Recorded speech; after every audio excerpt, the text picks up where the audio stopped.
Hello tout le monde, j'espère que vous allez bien. Aujourd'hui, une nouvelle vidéo, on n'est pas dans une Rolls, on n'est pas dans un bateau, on va chez Malte. Donc c'est un moment un peu spécial parce que je parle beaucoup de Malte, je travaille justement grâce à eux en freelance. Et aujourd'hui, on a la chance d'avoir Oriana qui est la directrice acquisition, qui va nous accueillir et nous parler un petit peu de Malte. On va lui poser des questions, moi j'ai plein de choses à lui demander. Et pour la petite histoire, ce qui est assez drôle, c'est que j'avais déjà parlé avec elle il y a à peu près 1 an et demi, 2 ans, où à la suite de ma première démission en CDI, je cherchais une boîte et il y avait justement Malte qui proposait un CDI en acquisition. J'avais fait les process. Finalement, on n'avait pas trouvé le terrain d'entente. 1 an et demi après, on revient chez eux pour une interview. Hello Oriana, comment ça va? Ça va mieux le... Ça va beaucoup mieux. Ça va beaucoup mieux. Je te dis... la tour entre temps, mais ça va mieux. Bienvenue chez Malte. Yes, mais la deuxième fois. C'est la deuxième fois, ouais. Et oui. En effet. C'était quand? Il y a 1 an et demi à peu près? 1 année à peu près. Ouais. Voilà. Super, merci beaucoup Oriana. Alors, on va faire un tour. Allez, let's go. Voilà. Je disais à Francis, vos locaux, ils sont incroyables. Je me rappelle pas, tu es venu ici ou à WeWork? Tu es venu ici. D'accord. Alors on a un bistrot, je sais pas s'il y a encore des gens. Ce qu'on appelle un bistrot, mais c'est une petite cuisine. Ouais, non, mais en fait, ça fait penser un peu au self du lycée ou du collège où tu viens de poser avec ton plateau. Non, c'est très très sympa. On a la chance, il n'y a personne. Ouais, du coup, tout va bien. J'ai vu que tu avais step up chez Malte. Oui, exactement. Wow. Exactement. C'est top. Donc là, maintenant, head off. Head off, ouais. Head off. Wow. Quand ça commence avec head off, c'est sérieux. C'est dur. Voilà, on va aller voir lobby. Voilà, donc ça c'est le grand lobby. Donc ici on va faire des meetings, des all hands. Hyper sympa. Voilà, ici on se rejoint 1 fois par mois. 1 fois par mois? Ok. Oui, à peu près. Et après les personnes qui sont dans d'autres office, tu vois, dans d'autres locations, ils sont à distance. Mais voilà, c'est un peu ce qui représente Malte pour les couleurs. Hello Florent. Hello Oriana, comment ça va? Très bien, merci beaucoup. Merci à toi de nous accueillir chez Malte. Avec plaisir. Très contente de t'avoir ici aujourd'hui. Yes, alors pour la petite histoire, à chaque fois je le dis, mais c'est vrai, à chaque fois il y a une histoire avec les invités. C'était quoi, il y a 1 an et demi? Oui. J'avais postulé du coup chez Malte. Je me rappelle, j'étais même venu ici pour faire l'entretien. Équipe top. Franchement, c'était cool. Bon, au final, ça s'est pas fait. Je suis parti plutôt dans le conseil. Et du coup, je reviens chez vous. Tu reviens 1 année après. Exactement. Bon, déjà, est-ce que peut-être tu peux te présenter pour qu'on puisse savoir ce que tu fais chez Malte? Oui, je m'appelle Oriana, tu l'as déjà bien dit. Je suis Head of Demand. Du coup, je m'occupe de l'acquisition payante et organique. On en parlera peut-être après sur des stratégies et tout ça, mais bon, globalement, je travaille dans l'acquisition. Ça fait à peu près 7-8 ans que je suis dans les métiers. J'ai commencé dans une agence aussi. J'ai commencé dans une agence qui s'appelle DoLead, broker de leads, création des leads et gestion des comptes Google Ads pour plusieurs clients. J'ai adoré le métier. C'était dur, technique, mais j'ai beaucoup appris. Après, j'ai passé 4 ans et demi à peu près à DoLead et puis j'ai rejoint Malte. Ça fait 3 ans et demi que je suis à Malte. J'adore tout ce qui est lié à l'acquisition. Vraiment, c'est un métier qui me plaît. Je vis vraiment le bonheur avec mon métier. J'ai créé un channel Slack, duquel tu fais aussi partie. On mettra dans la bio pour ceux qui veulent rejoindre J'espère. Donc, c'est un channel Slack dans lequel on est à peu près 800 personnes et avec l'envie de un peu... créer une communauté autour de... Ouais. Oui, rassembler une communauté et toutes les personnes qui sont en France et qui travaillent sur le métier de l'acquisition. On a un profil head-off, beaucoup head-off, on a beaucoup de juste traffic manager, des personnes qui travaillent dans les SEO. Donc, c'est un sujet qui me tient au cœur et voilà, je suis très active dans tout ce qui est lié à l'acquisition, notamment payante parce que mon ADN et ma formation primaire, c'est l'acquisition payante. J'ai été en agence à l'époque et je dit, on a plein de traffic managers et en fait, j'ai envie de savoir comment ça positionne. Donc, c'était une étude anonyme, évidemment, qui a permis aussi d'avoir beaucoup d'insights. J'ai des gens qui m'ont contacté, m'ont dit, tu sais, j'ai négocié mon salaire grâce à cette étude. Donc, hyper stylé. Très bien, très contente. Je le relance, donc c'est un cours, je vais peut-être le publier d'ici 2-3 semaines. Et, je l'ai rempli. Tu l'as rempli très bien. Je suis très contente. Tu auras en première les résultats. Et voilà, c'est à peu près moi, Oriana, Non, mais de Mountain. beau parcours. Ouais, t'es TL en agence, c'est ça? Team leader? Je suis passée team leader pendant une époque et puis j'ai bougé dans un autre produit au sein de la même agence qui s'appelait Performance. Ok. Doolit, c'est une agence très très cool. En fait, ils ont développé déjà un tool qui permettait d'optimiser les campagnes Google Ads des clients.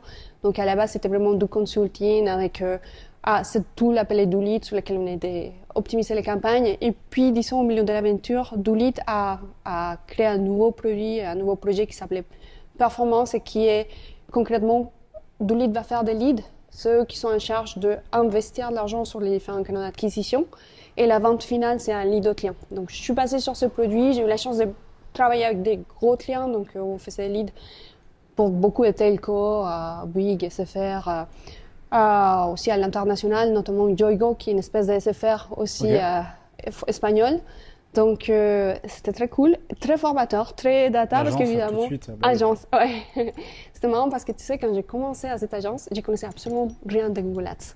Ben, on commence tous, c'est ça, j'ai plein de potes, ils arrivent en agence et ils n'ont jamais fait de campagne. Ah oui, bien sûr, mais c'est pareil. Ce qui est plus marrant, c'est, je suis arrivée, et au bout de 15 jours, on me dit, bah voilà, tu as 15 clients. Oui, tu gères des comptes. Tu gères les comptes et en fait, tu as un call demain avec, à l'époque, c'était AXA Voyage. Et demain, tu as un call en espagnol avec AXA Voyage. Bon, en espagnol, ça va. C'était la seule chose qui allait. Oui. J'étais en mode, ok, j'ai fait comment? Tu pilotes. Parce que moi, en espagnol, je suis dans la merde. Non, mais tu sais, même en espagnol, j'avais jamais un compte Google Ads, donc j'ai très bien piloté, je sais pas comment. C'est hyper formateur. C'est très formateur. Ouais, bah oui.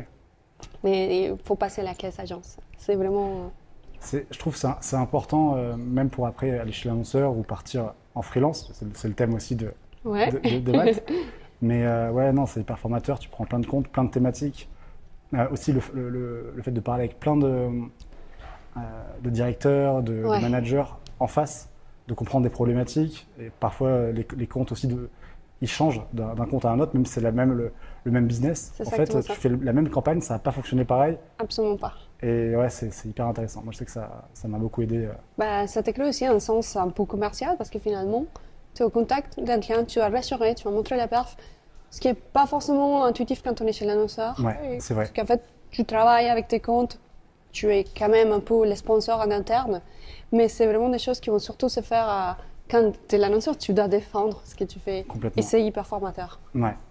Et alors du coup, après ça, à quel moment arrive Malte? Ok, bah écoute, 4 ans et demi, j'ai fait à Doolit. Et puis j'ai rejoint Malte, mais comment ça se fait, c'est assez marrant parce que à Doolit, à l'époque, on avait quand même pas mal de freelancers. Ok. Donc c'est là où, c'est l'époque où, peut-être entre la première Covid, deuxième Covid, donc on a déjà des collaborateurs freelance qui sont traffic managers, qui travaillent aussi dans le côté design. Donc il y avait quand même déjà cette envie de travailler avec des capitales externes qui était très fort. Donc j'ai commencé à connaître cette personne. Il venait à Doolit à l'époque très fort. Donc je me trouve avec des freelancers qui ont 5, 6, 7 années d'expérience en agence chez l'annonceur, qui apportent beaucoup de skills d'ailleurs à Doolit. Parce que finalement, tu as des personnes qui ont une perspective extérieure, qui ont eu aussi d'autres comptes, d'autres comptes finalement, d'autres clients, d'autres cas. Donc je voyais, c'est cool. Et puis tu le voyais, c'était heureux tout le temps. En fait, heureux, pardon, tout le temps. Ils sont contents, ils sont en freelance. On a essayé de les recruter plusieurs fois. J'ai vu, on était en mais attends, tu veux pas venir travailler chez nous? En fait, ils ne voulaient pas. Et je me disais, mais c'est quoi ce monde de freelance auquel ils sont très contents, c'est grands experts, ils sont en liberté et ils ne veulent pas perdre cette liberté. Et ce qui est un peu marrant, c'est que, tu vois, on trouvait déjà notre freelance à Malte, à l'époque, à Doolit. Donc, tu as ceci quand le mot freelance à Malte, en fait. Et ah oui, bah en France, oui. Clairement. Le freelance, après, il y a d'autres plateformes. Oui. C'est vrai que moi, sur j'en vois pas des plus quali. Et même en termes de... Alors, moi, je bosse pas avec des L'Oréal ou Le Bon Coin, comme il est marqué sur Malte. C'est peut-être plus axé sur des devs ou ce sujet-là. Mais en termes de process, simplicité, le paiement, il est bloqué. Tu vois quand est-ce qu'il arrive. Et même parfois des belles startups, des beaux e-commerce. Donc non, c'est évident que moi, c'est pour ça que je suis allé sur Malte. Intuitivement, sur Malte. Bah oui, oui. Bah, honnêtement, à l'époque, on trouvait notre freelance sur Malte déjà. Donc, pour moi, l'association, c'était, OK, il y a des gens qui sont très contents, qui sont des freelances, qui sont très experts, et il y a Malte. Donc, déjà, l'association dans ma tête était très positive. Au bout de 4 ans et demi, du coup, je cherche un peu à évoluer vers l'annonceur, ce qui est pour moi un parcours normal, et je vois une offre. Du coup, passer Malte. Je me dis, attends, je connais Malte. Et ça m'a dit, et j'ai plutôt une opinion très positive. Il cherchait à l'époque un traffic manager pour l'Espagne. Encore vous comprenez mon accent. Et je suis hispanophone, donc je suis née en Colombie. Donc je me dis, bah écoute, ça tombe bien, annonceur. J'aimais aussi ce côté visuel en fait, parce que je trouve que Malte, et quand tu vois les logos, c'est joli. Tu vois, ça, oui, le rouge, les hyper rouges, stylé. c'est dynamique. Et donc l'association était très positive. Donc, et je vais gérer du coup les comptes hispanophones et soutenir un peu la head-off de l'époque sur le marché francophone. Donc je me dis, bah écoute, trop bien. Je postule et bon, je me suis donnée. C'est pour moi cette opportunité. J'ai vraiment pas donné les choix. Que ce soit pas pour moi. Des gros études de cas. Hein. Je me rappelle avec vous, c'était... Ouais. Bah, tu sais quoi, quand on s'est rencontrés, du coup, d'ailleurs, toi et moi, tu m'as fait beaucoup penser à cette expérience que j'ai vécue parce que dans les échanges qu'on avait eus, du coup, quand tu nous as contactés et qu'on était en échange par rapport à cette opportunité à Malte, tu m'as dit, bah, j'adore Malte, en fait, ça me plaît beaucoup. Je suis freelance aussi, je connais très bien les produits. Et je veux rester sur Malte si je vais chez Malte. Maintenant, à l'intérieur de Malte. Bien sûr. Et du coup, c'était moi 12 ans avant, en fait. Donc, j'ai clairement... C'est ce que j'avais aussi aimé, ouais. Que tu comprennes, en fait, le truc de... Bah, je suis en freelance. Enfin, je suis en CDI, je cherche un nouveau CDI. Mais je suis aussi en freelance. Et l'impératif, c'est de garder un peu cette liberté sans que ça empiète trop, évidemment, sur le CDI. Oui, bah, tu sais, Malte, c'est the power of choice. Non, mais en vrai... Oui. C'est ça, en fait, c'est cette liberté et cette possibilité de gérer ta vie professionnelle comme tu veux. Du coup, moi, j'ai essayé de la gérer en étant en CDI. J'ai postulé à Malte et j'ai adoré tous les parcours d'entretien, ce qui est pour moi très important quand tu... Ça te donne déjà un premier aperçu. Oui. Là, j'avais un feeling et je me suis sentie très à l'aise sur le feeling. J'étais défiée aussi, il y avait du challenge positif. Oui. Les cases me semblaient aussi costauds. Je me dis, c'est cool parce que si les cases c'est comme ça... C'était l'Excel ou c'était pas... Non, c'était pas ça? Non, c'était une proposition de campagne en fait, avec plusieurs dynamiques. Je me rappelle, j'avais fait un fichier Excel énorme avec plein de mots-clés, vertical, métier, jobs, catégories. Et il y avait aussi un côté plus analyse de conversion, comment tu fais, comment tu améliores. Tu l'as connu. Je l'ai un peu perfectionné après, j'ai ajouté plus de choses. Mais c'est vrai que tu as connu cette case. Donc, avec Hamza, oui, je me souviens. Oui, Hamza est toujours à Malte et il est à Bordeaux maintenant. Ok. Oui, si je ne me trompe pas, à Bordeaux, ouais. Et Hamza, très cool. J'ai pas eu Hamza, malheureusement, mais j'ai une autre personne aussi qui était très cool. J'ai adoré en fait et j'ai eu la chance du coup d'avoir cette poste. J'ai commencé, c'était l'époque où il y avait Covid 1, Covid 2. Okay. Donc tu avais plein de news en fait, plein de boîtes qui avaient viré, genre les États-Unis, genre l'école Zoom où tout le monde appelait, genre 50% des employés n'étaient plus, ne faisaient plus partie de la société. Donc j'ai vu que j'ai la personne qui allait être ma manager qui m'envoie un message et me dit un mois avant de mon arrivée, je sens de te parler. Et là, je t'avoue, je me dis... C'est pas le bon message, ça. Mince. Mais je ne vais pas arriver à Malte. Je ne vais pas le faire. Tu pensais qu'on allait dire finalement ça s'arrête? Je me suis dit, en fait, il y a un problème. C'est vrai que quand... Moi ce message-là, c'était vraiment le message de terreur quand j'étais en CDI de « Hello, tu es disponible? Ouf. Tu es disponible 5 minutes? Tu sais que c'est pas l'augmentation, là. Non. On va dans la salle. Oui. Ouais, t'es pas content. Bah non, bien sûr. Mais écoute... Du coup, j'ai cet appel, mais il semble bon. Bon, je vais peut-être partir en freelance. Donc, en fait, le panorama n'était pas si négatif. Donc, elle m'annonce qu'elle avait une autre opportunité. Et à la fin, on n'a pas eu trop le temps de travailler ensemble. Ce qui était un peu dommage. J'avais adoré les entretiens avec elle. Donc, j'aurais adoré travailler avec elle. Bon fit. Très bon fit. Donc, finalement, j'ai juste travaillé avec elle pendant 12 semaines. Et puis, je me suis trouvée à gérer tout le reste des pays. Il n'y en avait pas beaucoup, il y en avait 3. Mais bon, je me suis trouvée en charge France, Allemagne et Espagne. Ok. Et tu vois, j'ai venu un poste où je vais joindre un head-off et je ne me suis pas trouvée absolument par head-off, mais je me suis trouvée avec Les 3 charges, pays ouais, et voilà. Et en fait, c'était trop bien parce que c'était une opportunité en or pour moi. Je me suis dit, bon, allez, on y va, quoi, on prouve la valeur. C'est ça. Bah ouais, en fait, tout de suite, tu es dans le bain et go. Ouais, go, sans peur. Et voilà, ça a commencé ma carrière à Malte. 3 ans et demi aujourd'hui, à peu près, 3 ans et demi, un peu plus peut-être. J'ai T'as construit évolué une équipe. récemment? J'ai évolué récemment, je suis devenue Head of Demand. J'ai construit une équipe, on est aujourd'hui 5-6 personnes dans mon équipe. J'ai récupéré la partie SEO aussi, organique, Sympa. qui n'est pas forcément ma formation de base, mais qui m'intéressait toujours Et parce quand tu es que dans l'acquisition, tu es obligé de... les synergies sont très importantes en fait. Et je me disais, un profil complet, tu vas quand même comprendre en fait de quoi il s'agit l'SEO et l'inverse. Donc, on a une équipe très internationale d'ailleurs. on a une personne qui vient de tout le pays. Donc, Il y a quoi par exemple comme... Du coup, on a Molly qui travaille dans les SEO, elle vient des États-Unis. Ok. Donc, on a une personne de South Africa, Mexique. Et on a une personne qui est mi-Bolivie, mi-Dutch, donc Pays-Bas. Moi qui viens de Colombie. On a aussi une stagiaire qui vient de Chine. Donc, je t'avoue, c'est une équipe très internationale. Mais j'adore ça aussi, j'adore ça. Les Malte, c'est que tu as vraiment une diversité qui est très cool. Moi, ça m'a fait un petit peu peur. C'est vrai que quand j'ai entendu qu'il fallait parler anglais, je me suis dit, bon... ouais, va falloir bosser un petit peu avant l'anglais avant de venir chez Mac. Tu sais, je me rappelle de ça, je me rappelle t'avoir dit, t'inquiète pas, Oui, je me premiers 3 souviens. mois, Oui. tu vas souffrir et après tu vas être bilingue. En Zoom, oui, Ouais. oui, je me souviens, tu m'avais dit, bah, ça va le faire. Je dis, oui. Je te t'inquiète pas. Mais en vrai, je pense que c'est comme Oui, l'agence ça, en ça va fait. vite. Oui, t'apprends. Tu commences, tu connais pas hâte et à un moment donné, tu gères des comptes, Je pense des que c'est gros même plus comptes. compliqué d'apprendre Google Ads que l'anglais. Honnêtement, quand tu es obligé de parler tout le temps, en fait, tu Bien communiques sûr. et Ouais, bien t'as sûr. pas les choix. Et c'était à peu près le cas pour moi parce que j'avais l'impression que les Français avaient pris complètement la place dans mon cerveau et l'anglais était disparu complètement. Et du coup, Malte évolue. T'as d'autres pays, Ouais. t'as beaucoup de personnes qui sont de plusieurs origines, qui ne parlent pas forcément le français. Donc, tu es obligé tout simplement à évoluer dans un environnement qui parle anglais.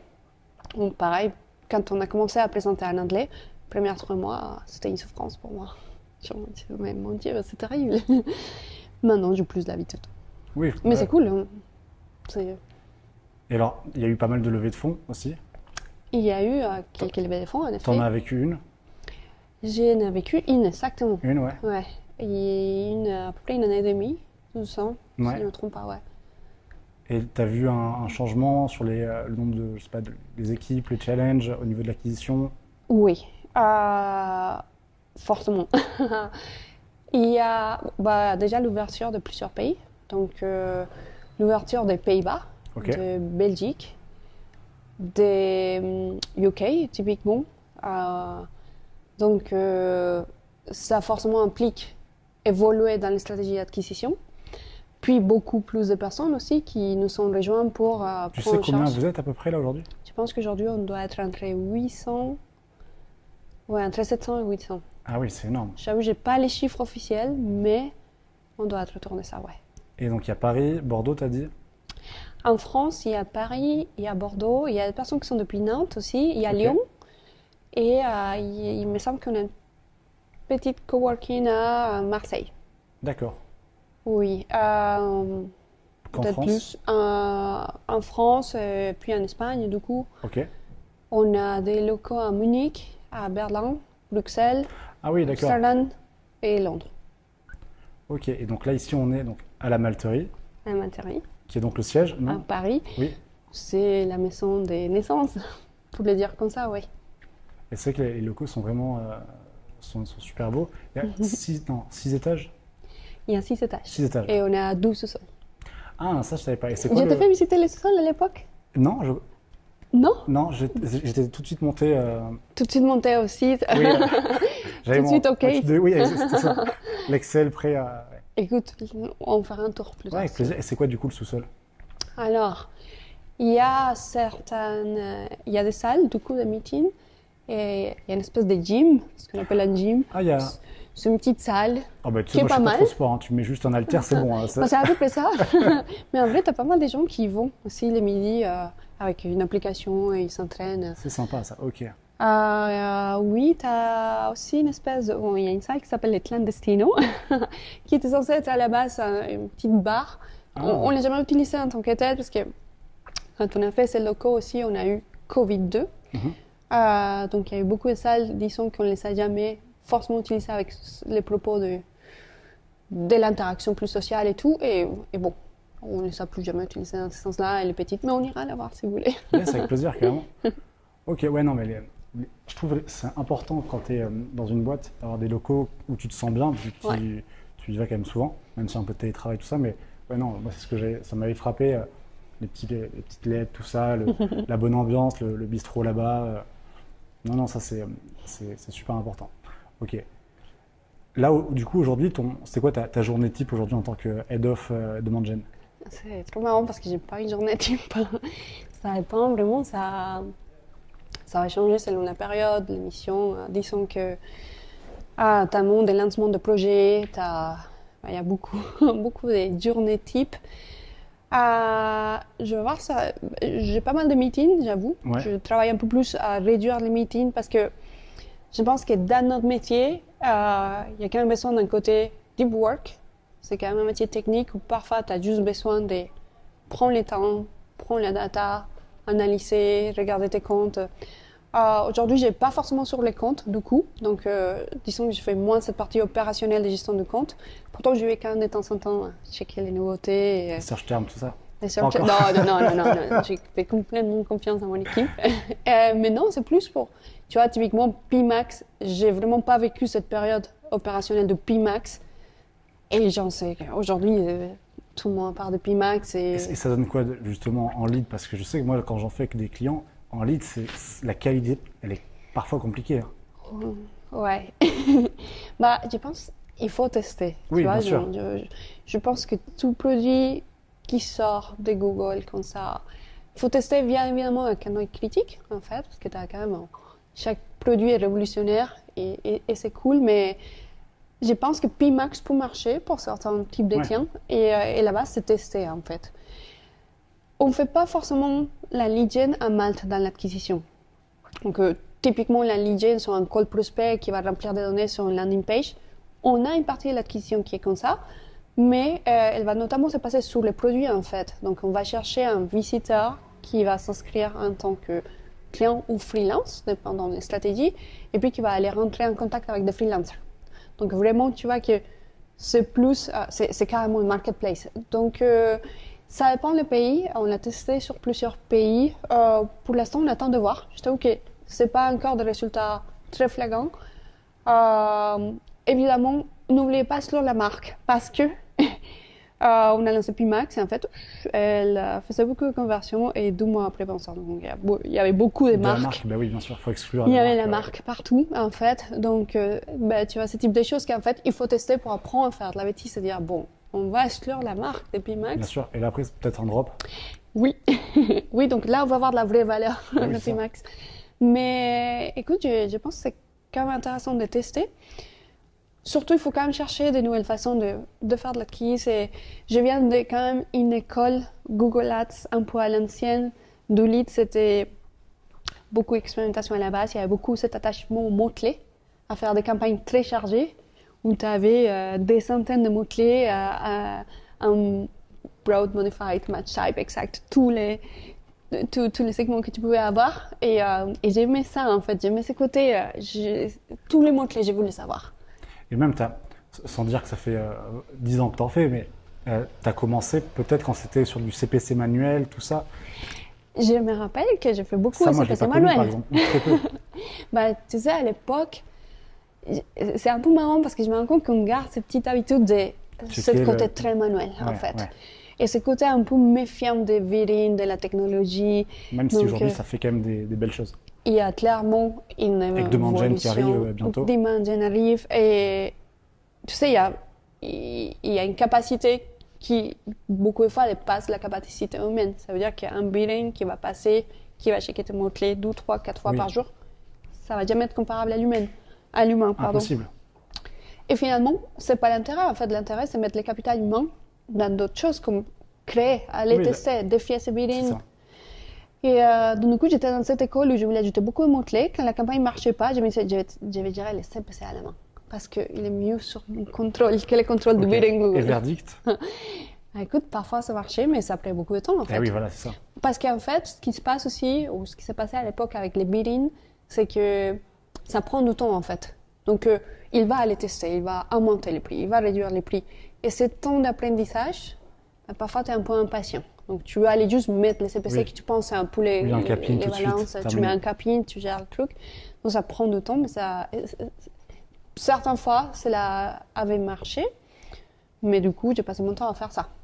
Donc, j'avais une approche, je vais tester à la main, je vais faire mon bidding, je vais faire mon CPC, pardon. Et puis, je switch mon bidding automatique. Aujourd'hui, c'est pas forcément la façon dont je gère les comptes ou j'incite mes équipes à les gérer parce que je crois au contraire qu'il faut profiter de la technologie. Clairement, la capacité et connaissance data de Google est énorme. Donc, un bidding va clairement opérer probablement beaucoup mieux de ce qu'on peut le faire à la main, forcément.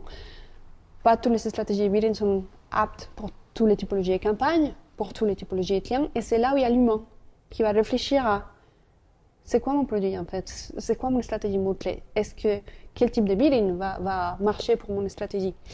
Il y a beaucoup aussi ce côté intelligence artificielle. Donc, tu sais, pareil, c'est le boom de l'intelligence artificielle. Beaucoup de gens sont un peu, bon, mais ça va un peu compétir par rapport à mes capacités. En fait, tu sais... C'est un complément, il faut le voir comme ça, ouais. Bien sûr. C'est un complément. J'étais à Google il y a 2 jours et tu vois, la grande phrase, c'était « Tu n'es pas en train de faire de la concurrence à une intelligence artificielle. » C'est ça. Tu fais la concurrence à un marketeur qui utilise l'intelligence artificielle. Ils sont bons en wording, cette phrase est pas mal, et je suis d'accord. Et puis, même de manière plus simpliste, en fait, s'il y a l'IA, s'il y a tous ces outils, on n'a pas trop le choix. Tu vois, par exemple, on va parler des termes techniques, mais les ETA sur Google Ads, aujourd'hui, tu peux plus t'en servir. Donc, en fait, tu dois passer au RSA. Il y a Pmax, il y a Demand Gen, donc tu es obligé d'utiliser les armes qu'on te donne. Tu es obligé de t'adapter, en fait. Et c'est hyper intéressant, ce processus d'adaptation, en fait, justement. Donc voilà, j'incite vraiment beaucoup à qu'on teste. Et évidemment, c'est pas évident tout le temps de tester parce que parfois, tu as juste une envie de tester tout le temps. Parfois, juste tu oublies de tester. Un truc stable, il n'y a pas de... Oui. Parfois, juste tu t'habitues à une stabilité et ça marche bien. Ouais, un fil rouge, quelque chose qui est intéressant. Oui. Ouais, donc il faut trouver un bon équilibre. Je pense qu'on n'est pas les plus experts en test, mais on essaye quand même de se dire bon, voilà, qu'est-ce qui se passe cette mois-ci, qu'est-ce qu'on a, est-ce qu'il y a un truc qu'on peut explorer. Donc il y a notamment quelqu'un dans mon équipe qui s'appelle Joël il y a cette curiosité d'ailleurs pour l'intelligence artificielle et donc un jour il me dit bah écoute, il parle pas français, du coup il parle français mais il n'est pas natif. Il gère les comptes françaises, il me dit bah je vais utiliser ChatGPT. Je dis écoute, bah testons ce que ça donne. Et puis il me dit ok, la brand a trouvé que les mots étaient peut-être pas bons. Bah, ok, on va entraîner l'algo. Et en fait, il a commencé à entraîner l'algo, donc tu vois, c'était dans une difficulté est née une solution en profitant de cette technologie. J'ai adoré le projet en fait. J'étais bah écoute, trop cool en fait. J'aimerais peut-être, tu vois, faire appel à cette communauté-là qui me dit c'est intéressant de voir qu'est-ce qu'aujourd'hui les gens qui bossent dans notre métier sont en train de faire. Ouais. Et voilà. Et tu as en tête des strates que vous avez mis en acquisition ou en marketing qui ont bien fonctionné? Des strates plus globalement. Écoute, ça dépend vraiment du pays. En fait. Oui, il y a des pays vous avez mis en place des choses qui n'ont pas fonctionné pareil sur. Oui, surtout parce que selon la maturité du pays, tu n'as pas forcément les mêmes objectifs déjà. Donc, ce qui est intéressant en fait dans notre métier, c'est que on fait du B2B, clairement, donc on va aller chercher les clients qui vont aller contacter les freelances. Mais on va aussi, quand on va ouvrir un pays, on a une stratégie d'aller chercher la supply. Donc on va aller recruter des freelancers. J'ai eu la chance de vivre les lancements typiquement Pays-Bas, des UK, et du coup j'ai eu la chance de vivre cette phase où les campagnes vont être très focus dans l'acquisition de freelancers. Donc, on va forcément essayer de chercher freelance dans tous les métiers.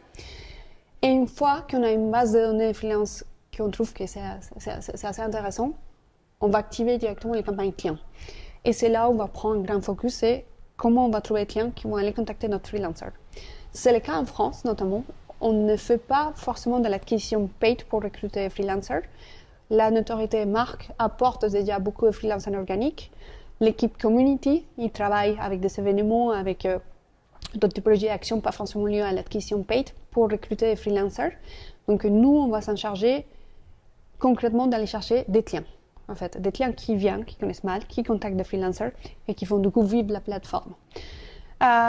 Donc évidemment, ces deux, disons, objectifs, ça change un peu la manière dont on va gérer les campagnes en fait. Et sur Google, typiquement, tu n'as pas la connaissance de... Maintenant, tu as un peu plus d'informations, mais tu n'as pas forcément l'info de c'est quoi la société, est-ce que c'est une personne, est-ce qu'on a un email pro, est-ce que c'est quoi la taille de l'entreprise. Donc, tu es un peu obligé de passer par des mots-clés, et le mot-clé a une intention, donc forcément, cette mot-clé a probablement une intention qui va attirer une compagnie, mais parfois... Tu as un exemple concret de mots-clés, je ne sais pas, pour trouver une compagnie ou... Bah bon, c'est très lié à l'action, non? Notamment quand quelqu'un cherche freelance à Google Ads pour gérer mes campagnes. Donc, ça, vous pouvez remonter dessus sur Google? On peut remonter en annonce? Oui, forcément, c'est la typologie et mots-clés qu'on va aller chercher. Et c'est vrai que j'avais déjà vu, j'avais fait une action. Ouais. Alors tu vas me dire peut-être que je ne sais pas ce que c'est. J'avais cherché, donc j'avais mis mon nom et mon prénom sur YouTube. Ouais. Et j'avais vu des annonces justement, et même je l'avais fait avec des potes. Et en fait, on retrouvait nos profils sur YouTube qui diffusaient et qui redirigeaient vers le profil Malte. Ça doit être une DSA. Une DSA peut-être, oui. Bah écoute, tu sais, c'est un bon point que tu touches parce que déjà... C'était pour chercher ma chaîne YouTube et je me suis trouvé, j'ai dit tiens, c'est pas moi qui fais de... Écoute, je découvre aussi chaque fois, on diffuse, j'ai pas forcément... C'était pas une stratégie volontaire, je pense qu'il y a forcément il y a la pas DSA. beaucoup de requêtes sur mon prénom. Bah, je sais pas combien de gens cherchent son prénom sur YouTube, bah, forcément pour toi c'est pertinent, mais... écoute, je pense qu'il y a beaucoup de DSA. Et ce DSA va nous aider. Ce qui est très intéressant, c'est d'ailleurs cette nom-prénom, tu vois, c'est un catalogue. Malte, c'est un catalogue. On va en parler après, ouais, mais... Et en fait, il y a beaucoup de trafic qui va arriver aussi grâce au nombre de freelancers. Et il peut y avoir aussi des anecdotes. Ça me s'est arrivé une fois en Allemagne. Donc, on a eu une pic de trafic à un moment donné. Notamment, mais waouh, ce qui se passe. Donc, on va checker. Et en fait, cette pic de trafic venait précisément sur une landing page qui était un profil freelance. Ok. On s'est dit, qu'est-ce qui se passe? On tape sur Google les noms de freelance et en fait, il s'avère que c'est un DJ très connu. Et il allait faire un concert. Donc, du coup, tout le monde cherchait l'info sur le concert de ce DJ. Et ça a augmenté le trafic. Donc, il était DJ et freelance? Ouais, mais et freelance tu peux être YouTuber et oui, freelance. Ouais, mais lui, il était DJ et freelance. Incroyable. On a un joueur de football aussi. Ah oui? On a eu un joueur, c'était exactement le même cas en Espagne. Pareil, on a un pic sur une personne et je sais, mais c'est qui cette personne? Joueur de football. Ma prononciation est peut-être pas top. Non, c'est très bien. Moi, à mon avis, si je le dis en espagnol, c'est jugador. Jugador de football. Jugador, sans l'accent. C'était un jugador de football, en effet. Donc pareil. C'est marrant. Et, non, mais oui. D'ailleurs, moi, j'ai plein de questions comme ça déjà. Peut-être, est-ce que tu peux, même si je pense qu'il y en a beaucoup qui connaissent Malte, présenter un peu ce que vous faites? Clairement. Du coup, Malte, c'est une marketplace de freelancers. Vraiment, la valeur de Malte, c'est donner le choix de pouvoir. Donc, aujourd'hui, tu peux être freelance, tu peux être YouTuber, tu peux choisir un travail en CDI, un CDD, ou tout simplement aussi choisir les missions sur lesquelles tu vas travailler, les typologies de clients avec lesquels travailler. Donc, si on résume ça, c'est vraiment les pouvoirs de choix. Et en anglais, ce qu'on a dit, les power of choice. On a lancé récemment Malte Strategy. On a lancé récemment Malte Strategy en 2022. On a acheté une société qui s'appelle Comatch en Allemagne. Ah oui, je me souviens. Donc, c'est une société consulting avec des profils freelance, disons qui sont plus C-level, tu vas avoir beaucoup de managers de transition et des consultants. Et on a lancé dans les jours récents ce qu'on appelle Malte Strategy, qui va aller aussi apporter une autre typologie de freelance au portefeuille. Donc, encore dans cet objectif de power of choice, bah, du coup, on va ouvrir du coup cette scope et cette, je ne sais pas les dire, mais du coup, c'est tout ce panorama de typologie de freelance que tu as. Donc, c'est un peu ce qu'on cherche, c'est un peu la revendication des Malte, c'est comment on peut aller vraiment apporter ce power of choice, que ce soit pour les freelances comme pour les clients aussi. Parce que finalement, quand tu arrives à un marketplace comme Malte, oui, tu peux choisir qui tu veux. Exactement. Et est-ce qu'on pourrait avoir des petits tips pour bien apparaître avec, je sais pas, l'IA qu'il y a sur Malte? C'est quoi un peu les best practices pour si on veut se lancer sur Malte et qu'on est en freelance? Et oui, bah, il y a pas non plus un secret caché. Je te disais tout à l'heure que typiquement les profils vont bénéficier beaucoup de trafic déjà grâce à l'organique.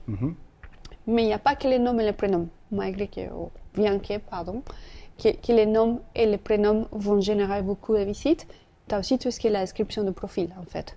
Tu as aussi les choix de tes mots dans la description du profil. Le titre, le TJM, tout Clairement, ça. en fait. Donc, je pense que si un premier conseil, c'est remplissez ce profil de la façon la plus sensée possible, en disant, je veux faire quelque chose de bien, en fait. C'est mon profil, c'est un peu ma lettre de présentation, qui je suis exactement. Ouais. Donc, il faut remplir tout ce qu'il y a dedans. Donc, rien laisser en fait. Exactement. Et puis, il faut quand même avoir une réflexion de c'est quoi les mots-clés sur lesquels je vais me positionner en fait. Qu'est-ce que je vais mettre en avant dans ma description. Il y a un vrai SEO sur Malte. Il y a un vrai SEO. Et cet SEO peut déjà jouer dans les référencements. Complètement. Donc, il faut profiter de ça en fait. Il faut faire une description qui va faire appel à ces mots-clés sur lesquels je suis pertinente en fait. Et ça va aussi sur un choix stratégique de comment je vais positionner mon profil en tant que freelance à la plateforme. Parce qu'on peut avoir des profils qui sont plus généralistes, qui vont aller toucher beaucoup de sujets, et tu vas avoir des profils qui sont plus techniques en fait. Ouais, et ton avis par rapport aux profils qui vont dire je fais du Google Ads, je fais aussi des landing pages, je fais aussi du Facebook Ads. Est-ce que tu penses que c'est un bon choix ou plutôt c'est mieux d'être niché sur uniquement Google Ads? Écoute, c'est une très bonne question et je pense que tu peux aborder les deux stratégies en tant que freelance.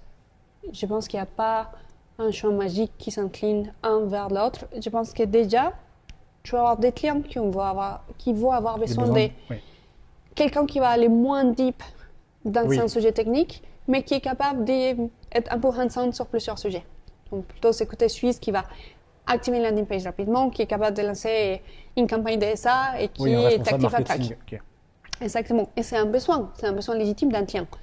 Comme tu as d'autres clients qui ont peut-être une maturité plus approfondie, tu vois, dans l'acquisition, qui ont besoin d'un audit, donc qui ont besoin de quelqu'un qui a déjà travaillé avec Google Ads, qui connaît l'environnement, qui peut aller sur des gros comptes et résoudre des problèmes qui viennent aussi un peu plus avec cette expertise technique. Ouais, ça c'est assez vrai et même parfois on pose des questions justement sur comment bien se positionner ou autre. C'est vrai que moi j'ai fait plutôt le choix uniquement Google Ads. Ouais. Parce qu'au début je voyais quand je me mettais sur même Facebook ou autre, c'était bien, je remontais mais on va dire sur des positions hautes mais pas dans les top. Et quand j'ai commencé un peu à enlever tout ce qui était landing page, Facebook, j'ai vu Google Ads je remontais à fond. Et aujourd'hui, sur la position Google Ads, je suis en première.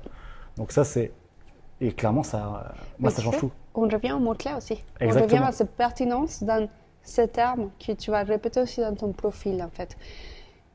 Et je pense que les deux stratégies sont valables, mais il faut avoir aussi une consistance, en fait, dans ce qu'est ton profil, dans tes skills. Tu sais, tu peux ajouter les typologies, les tools, les compétences. Il faut que ça fasse aussi du sens avec tout. Puis les recommandations. Et les avis, bien sûr. Les avis, tu as une notoriété, tu as une autorité qui est validée aussi par l'effet d'avoir des avis. Les avis, c'est plus important que les recommandations. Les avis, c'est plus important. Tu peux commencer avec des recommandations, forcément. Aujourd'hui, tu es nouveau à Malte, donc tu te lances. Tu veux quand même valider en fait ta prestation. Tu peux demander des recommandations, mais après, tu vas construire les avis. En fait, c'est finalement ce qui va... Je suis un client, j'ai plusieurs profils. J'ai un profil qui a sa vie positive. C'est humain, intuitivement, quand on cherche un restaurant, c'est ça Tu qui regardes apparaît. bien sûr la note, mais logique. Oui, oui, oui. Oui, donc vraiment, entre plus tu vas travailler les structures disons, de ta page de profil, plus l'effet de faire plus de missions, l'effet d'avoir des avis qui prouvent en fait tes connaissances, forcément, l'algo va aimer. Ouais, plus la vie est récente, plus le client, quand il voit que tu as bossé avec quelqu'un il y a 2 semaines ou 3 semaines, il sait que ça fait pas 1 an que tu es sur la plateforme et que tu n'as pas de mission. Mais je pense que, en fait, c'est comme dans la vie réelle, en fait, quand tu fais des échanges commerciaux, quand tu discutes avec quelqu'un. Ou un CV. Quand tu vois quelqu'un en entretien, en fait. C'est vraiment... Qu'est-ce qui t'apporte le plus de confiance, en fait? C'est ce que tous mes comptes, je vais laisser la main à quelqu'un qui, en fait, me dit qu'il a travaillé sur Google Ads, mais je ne sais pas vraiment... Avec qui, il y a 3 ans. Voilà. Ou, en fait, et c'est ça aussi qu'aujourd'hui, Malte apporte cette sécurité, en fait. C'est que quand on voit un profil sur Malte, on a plutôt tendance à se dire, en fait, c'est un expert. En fait, il est sur Malte, il a sa vie, il a fait des missions, c'est un expert. Donc, voilà. Et il y a aussi un truc qui est vraiment ouf. Moi, je vois, des fois, j'ai pu faire des cours en école de commerce ou même rejoindre des collectifs. Parce que quand on me cherchait sur Google, en fait, c'est une vitrine. Tu tapes ton nom et ton prénom, tu remontes, tu vois que la personne a 50, 100 missions, qui a des bons avis. Logiquement, c'est pas trop déconnant. La personne fait du taf et moi, en fait, ça m'a permis parfois de justifier parce que il me disait non, si on veut un prof, on veut qu'il ait fait du conseil ou ci ou ça, ou même des fois dans des missions, ça m'a permis de dire regardez mon profil, voilà. Et voilà, voilà mon historique. Ouais, non, c'est vrai que c'est hyper important pour nous pour justifier aujourd'hui en freelance parce que c'est pas évident, il faut trouver des clients, etc. Même si Malte en apporte quand même beaucoup. Ouais, non, mais moi je sais que toutes les semaines, tu peux avoir beaucoup de demandes de clients qui t'écrivent, qui ont besoin d'un freelance. Donc ça, c'est ce qui m'a clairement choqué parce que quand j'ai créé mon compte, je me disais, mais attends, là, je vais créer mon compte, c'est gratuit, et on va m'écrire pour que je bosse avec des gens sur des prix hyper intéressants. Et en fait, ouais. Je suis très contente du coup que finalement, les choses reviennent à Malte, en fait. Oui, ouais, c'est ça. Tu vois, on se voit 1 an et demi après. Mais l'objectif principal est, tu vois, une équipe comme l'a dit Maud-Jen, est vraiment très... L'approche est vraiment aller chercher les clients qui viennent connaître Malte, les clients qui vont contacter les freelances, en fait. Et toute notre stratégie d'acquisition est basée sur ça, en fait.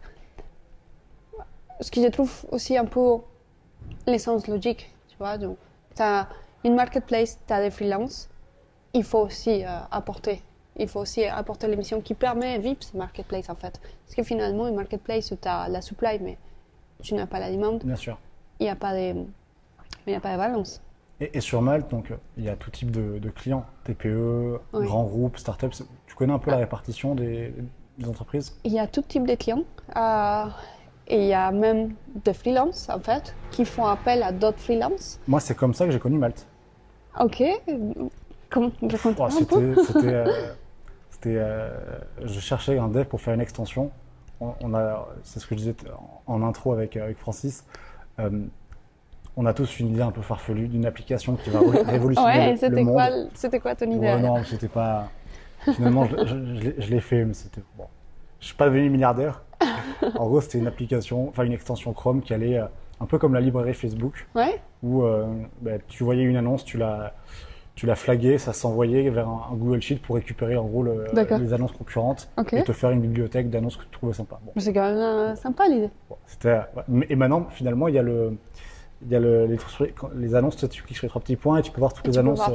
En gros, l'idée, c'était de pouvoir les conserver quelque part. Donc finalement, voilà. Et donc, j'avais entendu parler de Malte. Et quand j'ai fait appel au freelance, j'ai trouvé ça vraiment super, super efficace. Tu cherches le besoin, tu dis ton TJM max que tu veux payer, t'écris à 4-5 freelance, réponse ultra rapide. Ça, c'était ce que j'avais kiffé aussi.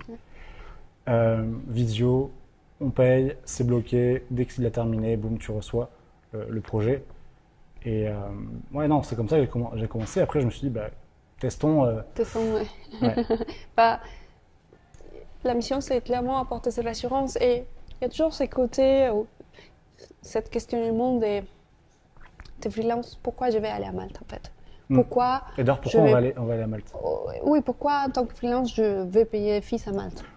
Tu vois? Et honnêtement, la façon dont Malte prend ce sujet, c'est il faut que Malte apporte la valeur au freelance pour qu'il n'y ait même pas cette question, en fait.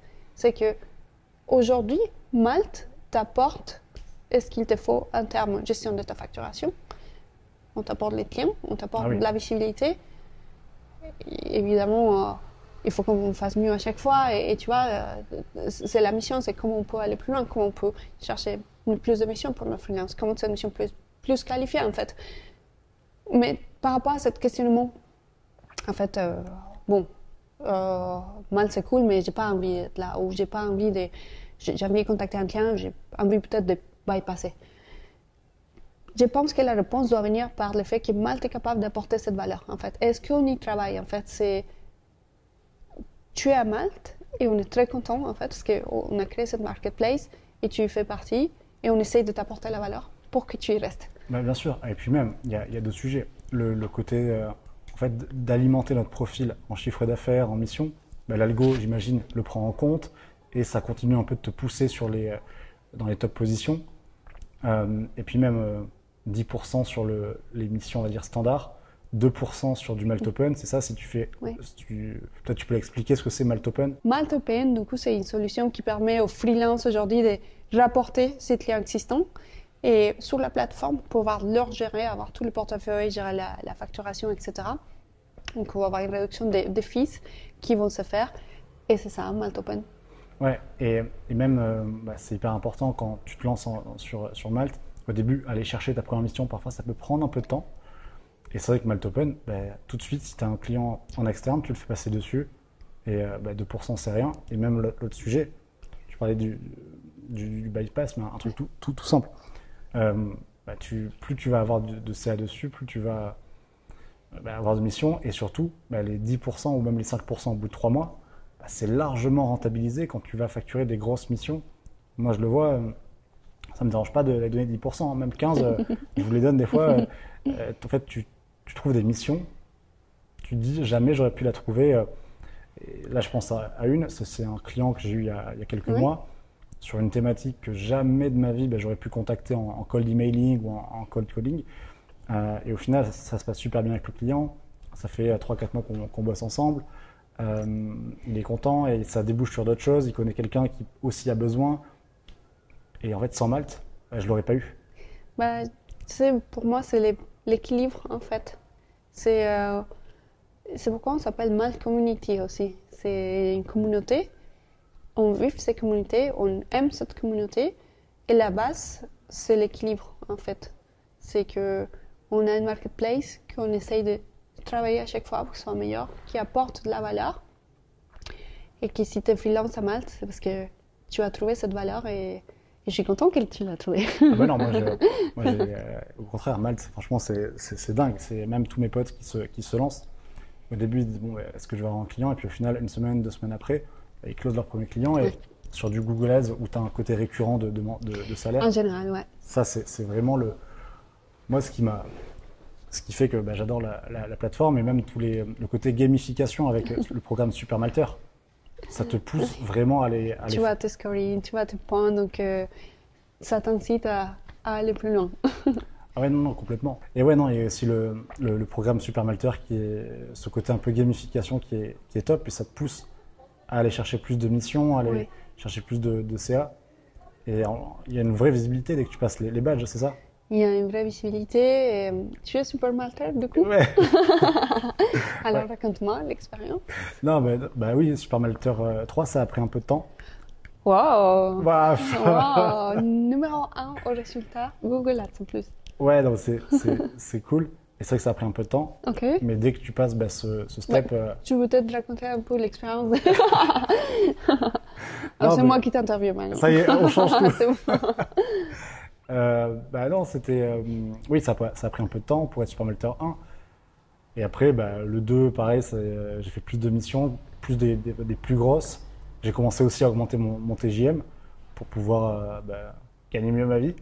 Et tu vois vraiment un gap. Tu vois un gap sur Ok. la visibilité.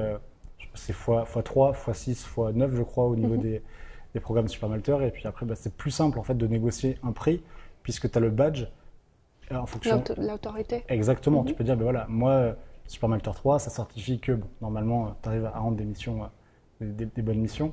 Et après, il y a aussi un sujet, tu n'as pas une promesse de résultat, tu as une promesse de moyens où tu dis, Ouais. bah, on va faire les bonnes campagnes, mais on va pas faire un x10 de ROI, tu vends pas ça.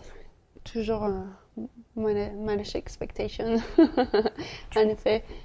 Et, mais tu sais, c'est très intéressant parce que déjà la façon dont on s'est rencontrés. Ouais. Et en fait, à l'époque, tu avais cet amour pour Malte, tu vois. Ah bah toujours, hein. Et en fait, tu vois, c'est crescendo, en fait. Est-ce que ton avis a évolué? Est-ce que, tu vois, on s'est rencontrés il y a une année. Aujourd'hui, tu es devenu super maltais. Je pense que tu l'étais pas à l'époque. Je crois que j'étais, je sais plus. C'était il y a 1 an et demi. Ouais. Je pense que je devais être Supermelter 1 peut-être. Ah, ok. Je crois. Qu'est-ce que t'as fait grandir cet amour? Parce que j'adore ton contenu et, Très gentil. et c'est un contenu. D'ailleurs, je suis la première fan de ton contenu, je pense. Je suis très contente d'honorer. Ah bah non, c'est nous qui sommes hyper contents d'être là. Je suis très chez contente Malte. d'honorer la première femme de ce contenu. Et oui, alors, la première femme, Ouais, non? alors il y a, on a fait, mais non, la deuxième, alors ça dépend à quel moment ça sortira, mais on a fait Ok. bah, ouais, la deuxième, bon, c'est bien aussi, sur le Je podium, suis hein, la 12e femme. avec, ouais, avec Margot, elle s'appelle Margot Cunego, et Ok. elle aide les femmes à entreprendre, Ok. donc c'est une fois. Ouais, mais même pour la création de contenu, bah, bah, maintenant que je suis en freelance, moi c'est plus simple aussi pour la faire, j'en parlais aussi avec un autre, bah, sur le côté freelance, quand tu es en CDI, c'est peut-être moins simple de parler de ça, puisque bah, tu as l'employeur qui va regarder, Ouais. donc, et même c'est peut-être pas pertinent de parler ce que tu peux faire en free quand tu es en CDI. Ouais. Et du coup, tu as cette liberté aujourd'hui. Bah oui, là, de venir bah, chez vous, évidemment, si j'avais été dans le conseil, peut-être que je l'aurais pas sorti, tu vois, de dire, bah voilà, on va chez Malte. Donc, Ouais. donc non, ah oui, et la question, voilà, c'est pourquoi ton amour par rapport à Malte, bah, complètement, il est resté le même, voire il est beaucoup plus gros. En fait, c'est un filet de sécurité où tu dis, si demain je perds un client, bah, tu remets ta disponibilité, tu vas aller chercher un client qui arrive tout de suite bah, avec le côté récurrent de Google Ads, ça t'assure des mois sympas. vrai. Donc, ça, c'est. Tu gères comment ta disponibilité? Tu es tout le temps disponible sur la plateforme ou tu essayes de. Alors, j'ai un gros FOMO Ok, où des fois je me dis, Ouais, des fois je vois des missions, je me dis, ah, celle-là, je je la prends. l'ai pas vu. Non, je la Ok, prendrais tu bien. apprends, ouais. Et là, il y avait 2 semaines, je me disais, il y avait c'était un gros budget, c'était une belle presta. Mais quand je regardais le compte Google Ads, je me disais là, ça va me prendre beaucoup de temps. Il y a Ouais, beaucoup de ok. weekly. Donc, et sinon, comment je gère? Bah, j'ai augmenté mon TJM à 600 euros par jour, où du coup j'ai moins de demandes, mais encore quand même pas mal. Ok. Donc j'ai ce FOMO où des fois je me dis, est-ce que je me mettrais pas en non disponible, et du coup ça te fait baisser dans le classement. Donc, et vu que j'aime bien garder la première position, je me dis, je me laisse Ouais. disponible, mais je mets un TJM très haut, Ouais. de manière à ce que bah, j'apparais, mais bon, on me demande moins, et si on me demande, c'est que des gros contrats, donc Tu as trouvé l'équilibre en fait. exactement, Ouais. c'est ça. Bah, le truc au début, c'est que je voulais prendre un maximum de missions pour vite apparaître dans les classements.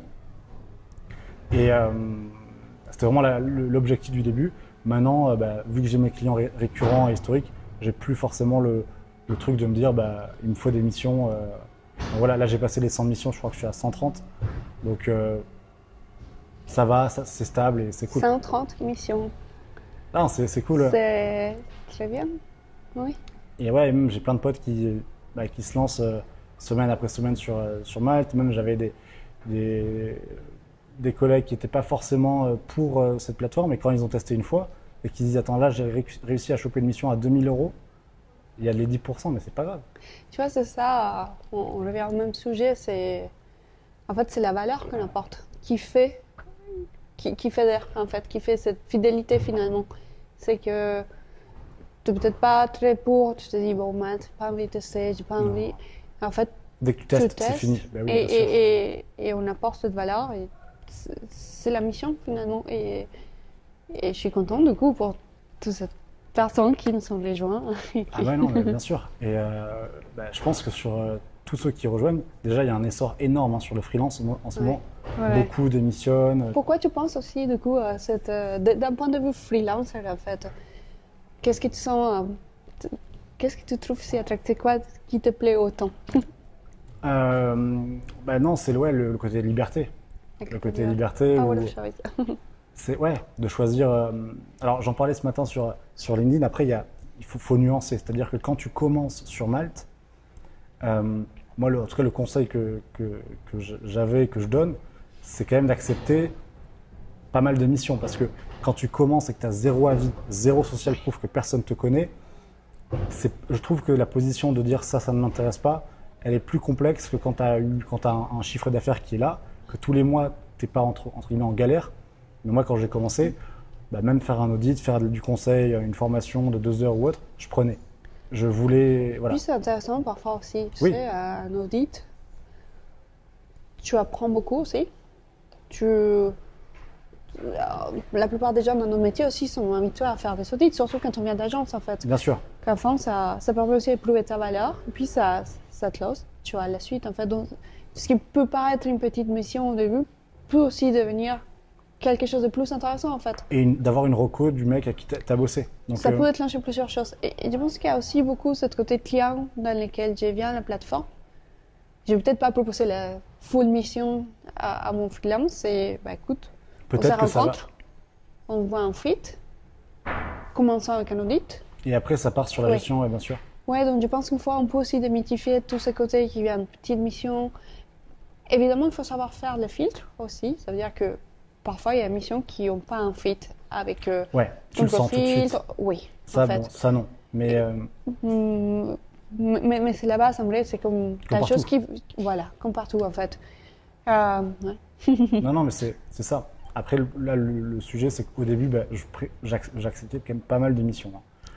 Toutes les thématiques, même quand c'était un peu complexe, je me disais, au pire, J'apprends. ouais, j'apprends, on va bien voir. On regardera un truc sur YouTube, on va tester. Il y a bien un collègue à moi qui connaît. Ouais. Donc ça, c'était un peu ma strat. Et ouais, après, le côté...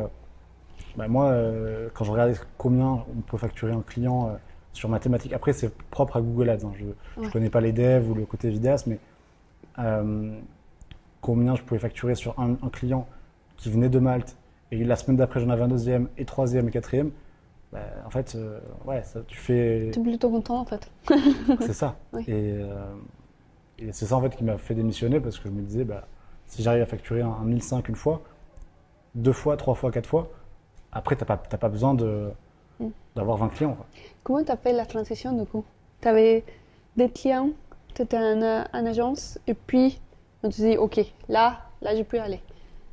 C'était, j'en avais parlé dans la dernière vidéo, on était en décembre et je travaillais avec un pote, Jérémy Pouip, qui regardera la vidéo, qui lance en plus sa marque de matcha, et qui est d'ailleurs sur Malte, hein, Super Maltardeux, je crois. On aime ça. Ouais, exactement. Et les matchas aussi. Et oui, aussi. Peut-être qu'il y aura un code promo pour Rihanna. Voilà, j'espère. Sa marque est très cool. Et du coup, on bosse beaucoup ensemble. Et c'était en décembre. Et il y avait pas mal de projets de formation en école de commerce. J'avais mes clients sur Malte. J'en acceptais plus parce que j'étais aussi en CDI. Et on avait des gros contrats qui arrivaient où il fallait que je me libère des journées et autres. Et le sujet, c'est que quand j'étais en CDI, pour pouvoir travailler ou parfois donner des cours, je posais des jours de congé de mes vacances pour aller travailler. Donc la balance n'était pas bonne. Ouais, c'est là où. Ouais, à la fin, j'étais vraiment fatigué et j'avais plus de vacances, puisque mes seuls congés payés, je les mettais que pour travailler. Et je me suis dit, ok, là j'ai tant de chiffres d'affaires qui reviennent de Malte, j'ai ça comme contrat qui arrive. Ok. Est-ce que j'ai fait le pas pour y aller? Et je me suis dit, on va tenter. Et je regrette pas, puisqu'après ça a débouché encore sur plein d'autres trucs. Et vu que ma disponibilité sur Malte a augmenté, j'ai pu prendre beaucoup plus de clients. Là, j'ai un peu ralenti pour quand même avoir un peu de temps et voyager et tout ça. Mais c'est ça le truc, c'est de me dire, décembre, ok, j'ai ça, j'ai tant de clients, j'ai potentiellement ce chiffre d'affaires que je peux chercher. Est-ce que je dis oui, est-ce que je dis non? La seule crainte, c'était que ça marche pas, mais au final, avec Malte qui te donne des leads toutes les semaines, il n'y a pas eu j'ai plus cette crainte. En tout cas, maintenant, je l'ai plus. Tout. C'est très intéressant en fait. Parce que je pense que c'est quand même ce côté très sexy du freelancing où on se pose tous la question une fois dans l'année, tu vois. On est en mode... Quand tu vois les gens en freelance, ils sont là, très heureux d'avoir cette liberté de... Il n'y a pas simplement ce côté temps en fait. Parce que oui, en effet, déjà, tu es maître de ton temps. Bon. Si tu veux pas travailler les matins sur un compte, c'est pas grave, en fait, tu le fais l'après-midi parce que tu es maître de ton temps. Et ça, déjà, non, mais c'est dingue. C'est une chose énorme. Mais je pense qu'il y a un autre sujet qui s'ajoute à ce côté temps, c'est en fait, je peux aussi choisir les missions sur lesquelles je veux aller. Je peux choisir la typologie de clients, la verticale, les secteurs. Ce qui t'as pas forcément une agence, malgré que tu as... te le donne. Oui, tu as quand même... tu as beaucoup de diversité en agence par rapport à la typologie de clients, ce qui est très cool. Mais bon, tu as quand même moins les choix, en fait. Quand tu es freelance, tu peux te dire...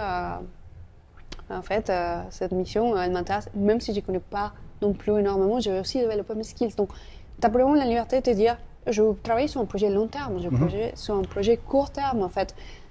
La liberté va se faire sur plusieurs aspects. Le fait de... Tu as des clients aujourd'hui qui veulent travailler 100% de son temps à distance. C'est ça qui est incroyable, bien sûr. Voilà. Donc, en fait, c'est aussi même ces côtés.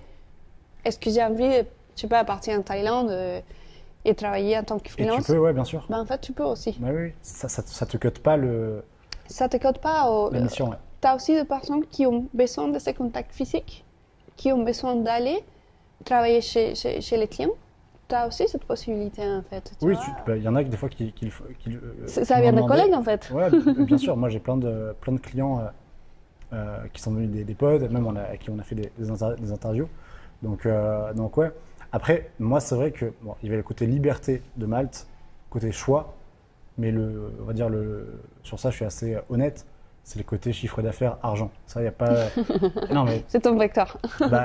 Très simplement, bien sûr. Ça, c'est en CDI, ce que je pouvais gagner versus là, c'est pas possible. Parce que si tu prends, moi, c'était ça le sujet, c'est qu'en agence, tu pouvais travailler avec des grands groupes, donc c'était très bien. J'étais super content.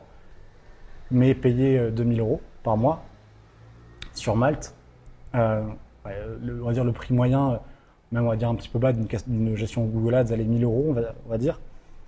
Et si tu prends 10 TPE à 1000 €, bon après tu as l'URSSAF, tu as les impôts, tout ça, ça te change le mois complètement. Moi, c'était vraiment ça qui m'a choqué de me dire, donc là on est le 2 août, j'ai closé 4 clients, j'ai encore une demande dans une semaine, tu recloses et tu dis et tu vois le chiffre qui grimpe, et ça ça m'a choqué parce que je voyais pas d'autres. Ou après tu as du LinkedIn, tu peux faire des posts, on te contacte, mais avec autant de récurrence. C'était non. Et en plus tu as tous les autres choix aussi. Donc tu as les temps, mais je pense que chaque personne a son choix et pourquoi, tu vois, il veut être freelance en fait. Et ce qui est intéressant, c'est qu'il y a une variété de choses qui t'amènent à te dire... en fait, ce que j'évalue, c'est soit l'argent, soit les temps, soit les faits de travailler à distance. L'argent, après, amène le temps aussi. C'est lié à un autre, dans tous les cas. Mais tu as l'opportunité de dire, je veux aller vers ce côté freelance.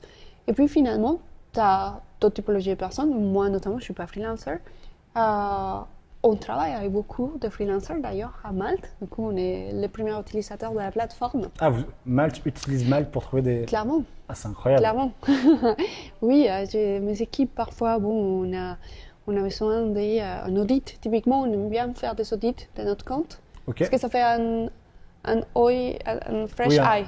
Un œil extérieur, bien sûr. Un œil extérieur, je trouve que c'est une bonne pratique, en fait. Bien sûr. 2 fois à l'année. Toujours de regarder, complètement. Tu sais que tu as des experts freelance qui sont là, qui te font un audit, et en fait, tu es tellement dedans parfois. Tu vois pas l'erreur ou le truc, bien sûr. Ou juste une nouvelle idée en Oui, fait. bien sûr, oui, c'est vrai. Donc, pareil, donc, nous, on est bon, on va sur Malte, on trouve. J'ai des amis qui sont freelance auxquels j'ai fait appel à travers Malte parce que du coup, dans le passé, j'ai eu l'opportunité de travailler avec eux. Je connais leur travail, je connais leurs capacités. Et en fait, c'est bon, tu es chez Malte aujourd'hui. Nous, on avait besoin de cette skill. Donc, nous, on est le premier utilisateur de Malte. Il y a beaucoup de freelancers qui sont à Malte, qui travaillent avec nous, qui sont des collègues, en fait. Et c'est ça, finalement, c'est que chacun a trouvé cette façon, tu vois. Je pense que, je sais pas, peut-être 15 ans, 20 ans, tu ne sais pas devenir freelance, en fait. C'était, donc, qu'est-ce que tu vas faire? Tu n'auras pas de salaire, comment tu trouves tes clients? Et puis... c'est la première question, comment trouver ses clients? De quoi tu vas vivre, en fait? Comment tu fais? Et il y a peut-être aussi cette image à une époque en freelance, c'était quelqu'un qui ne voulait pas être engagé, qui hésitait un peu. Ouais. Et en fait... Recul de la société, ouais. Oui, donc, mais pourquoi tu ne trouves pas un CDI, en fait? Et en fait, aujourd'hui, tu as des profils, typiquement, Malte Stratégie, c'est l'exemple de ça. Tu as des profils consultants. Des top consultants, sûrement. C'est des top consultants. Gros cabinets. Qui ont fait des gros cabinets consulting, qui ont fait des gros missions et des gros passages dans ces sociétés très importantes, qui ont aussi opté pour ce choix de freelancing. Et le choix est présent dans tout, en fait. Dans le fait que toi, en tant que professionnel, tu peux choisir un contrat fixe, un CDI, tu peux choisir être freelance. Mais il y a une autre chose aussi dans ce côté société où tu es un client, en fait, et on en parlait tout à l'heure de comment j'accède au catalogue Malte Stratégie, comment j'accède à un catalogue classique. Et c'est qu'aujourd'hui, tu es une société, tu es une SMB, probablement, tu n'auras pas le budget pour payer un gros profil qui tu vas embaucher en CDI, qui sera probablement pas disponible, qui se fait aussi contacter par beaucoup de sociétés, qui a un profil incroyable, mais avant, tu n'avais peut-être pas accès à cette typologie de profil. Tu peux créer une équipe de ouf. Mais aujourd'hui, tu peux juste dire, j'ai un projet, je suis sur, je sais pas, je veux scale quelque chose dans ma société, je peux faire appel à un consultant de niveau qui va venir pendant une période. Ta team. Exactement, en fait. Et ça, je me dis, c'est cool, tu vois, c'est même sur de très petites sociétés, je peux accéder à des profils consulting qui ont déjà vécu des levées de fonds, des processus assez complexes, et accéder à des profils que je ne pourrais pas sur un recrutement classique. Ah non, mais c'est ouais, parce que le CDI va coûter trop cher. Et parce que la plupart des fois, tu n'arrives pas à accéder à ces profils, en fait. Tu vois, sur un recrutement classique, c'est vrai. Pas tout le temps, en fait. Par contre, le fait d'avoir une plateforme qui te permet de le faire, pour moi, ça apporte beaucoup de richesse aussi ça porte ces choix et ça porte aussi cette richesse à cet équilibre, en fait, cette balance et cet accès à tout de la part de tout le monde, en tant que freelance et en tant que client. Et c'est win-win même pour les top consultants, en fait. C'est win-win, oui. Parce que, comme tu dis, moi j'ai des potes qui ont fait des HEC, vraiment des gros profils. Et après, on n'a pas du tout le même profil. C'est vraiment le côté très strat, voilà. Et quand je regarde les missions en CDI qu'on leur propose, même sur des gros packages, je dis ça m'intéresse pas. Moi, à moins de 100, machin, j'y vais pas. Et en fait, vendre leur temps sur Malte à 1000 €, et ils vendent ça des fois des 2 semaines, la boîte, elle a juste besoin de ça, juste besoin de 5-6 jours ou de 10 jours. Ils font une grosse facture. Le collègue, il est hyper content parce qu'il prend un bon chiffre d'affaires, mais il ne s'engage pas sur un CDI ou autre, et ça lui convient en fait. Et surtout, il est vachement plus engagé, peut-être, que sur un CDI où des fois, il a un peu la flemme, machin. Alors après, ça dépend. Oui, non, il y a les CDI, si je suis engagé. Et ce n'est pas le débat du tout de CDI versus freelance. Oui. Mais oui. Oui, tu sais, c'est côté aussi, je pense qu'il y a un côté aussi un peu motivant quand tu fais partie des... Je pense qu'on a tous besoin de changer de temps en temps, tu vois, de s'inspirer Quand tu as fait peut-être 20 ans dans un consulting, le fait de pouvoir aider une société sur des problématiques d'une start-up, d'une petite société tout simplement, c'est quand même intéressant parce que ça nourrit et cette récompense de pouvoir mettre un peu en place sur un contexte différent du grand consulting tes connaissances. Même une toute petite boîte. Moi, je sais que Je suis content, tu vois, des fois, d'aider je sais pas, un mécano, un coiffeur qui veut, enfin, j'en ai pas les coiffeurs, mais tu comprends, des petites boîtes qui sont dans des petits patelins et qui ont besoin d'une campagne Google Ads pour aller chercher des leads. Et tu es content de le faire en fait. Ouais. Parce que tu te dis, en effet, c'est Vrai vrai. impact, tout de suite. Tu as un vrai impact en fait.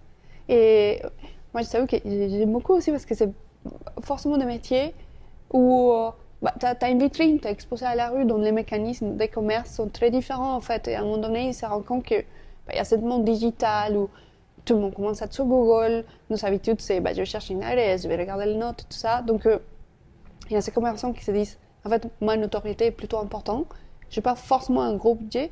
Et tu as envie de faire les choses super bien. Tu as envie de te rapidement aussi. Oui, je te fais la super campagne qui ne te prend pas tout ton budget, en fait, mais qui te donne la notoriété, en fait, et qui t'aide. Donc, j'étais en agence. Quand j'étais en agence, j'aimais aussi ce défi et petit client qui avait besoin un peu de visibilité. Ouais, et même, tu vois, il y a des petits clients qui, au final, comme tu disais, deviennent des gros clients. Là, je pense à un qui, au final, va franchiser son commerce. Et ça part sur beaucoup plus de campagnes. Et pour moi aussi, ça change pas mal de choses. Accompagner un client dans la croissance est très réconfortant, en fait. Surtout que, oui, parce que tu le vois grandir et puis même sur... Tu participes en fait à cette croissance, en fait, donc tu as un attachement de cette croissance. Mais c'est ça finalement, pouvoir choisir. Après, tu te dis, bon, ça fait longtemps que je fais beaucoup de clients, j'ai envie de voir une autre typologie de clients en plus.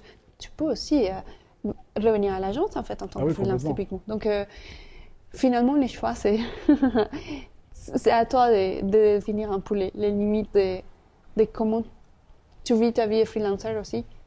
Ouais, et même... Et puis, tu as les vacances, parce que là, tu pars un mois, du coup, en vacances. Non, c'est pas des vacances. Après, les clients, ils vont dire... Attention, ça, on va couper. Non, oui, je pars un mois au Maroc. Enfin, un mois. En tout cas, j'ai pris un billet aller. Donc, je sais peut-être que je resterai. Ok. Mais c'est ça, en fait, qui est cool. C'est que tu peux te dire, ça tourne toujours. Les clients sont là et voilà, donc non, ça c'est la liberté même de bouger, c'est vraiment incroyable. Et même moi, j'ai pas eu tout de clients sur Malte, pas beaucoup en tout cas, qui étaient sur Paris. Ok. C'était à droite, à gauche, parfois des entrepreneurs aussi. Ok, oui. Donc non, ça c'est top. T'as pas cette, alors je veux dire contrainte, mais ça dépend, ou cette obligation de te déplacer pour aller voir un client, quoi. Donc ça c'est ouf. Tu peux le faire si tu veux, mais les dynamiques font qu'aujourd'hui, tu peux travailler depuis notre ville. Ouais. Et en fait, tu peux te recruter en tant que freelance pour une expertise, pour un projet qui n'a pas forcément besoin de toi assise dans ton ordi. D'ailleurs, c'est marqué dans la fiche de poste sur Malte. Télétravail, oui, tu non. peux choisir. Bon, après, quand il y a marqué sur place, bon, ça je... Tu sais, il y a un freelance qui aime. Ah oui, non, bien sûr. Il y a un freelance qui adore aller chez... Ah oui, non, bien sûr, mais ça, moi j'en connais plein qui disent je suis super content, demain, je préfère aller et démarrer la mission d'ailleurs avec une visite. Ouais, je t'avoue, je préfère aller là au Maroc, là-dedans. Tu préfères aller au Maroc et tu peux un zoom. Non, mais oui, non, plus sérieusement, c'est ce côté de la liberté qui est ouf. Et même ici, si je dis pas de bêtises, c'est la salle où vous recevez parfois des freelances ou des événements. On l'appelle la malterie. La malterie. Et tu as les malters qui viennent ici. Et on y croit aussi à ces côtés. C'est un espace ouvert où, en tant que freelance, tu peux venir ici et tu peux travailler. Ah ouais? Oui. Donc je viens ici, là, je me pose, je prends tu mon me ordi. préviens, je peux t'ouvrir la porte. Et oui, il y a évidemment des jours où peut-être on ne pourra pas recevoir parce qu'il peut y avoir des...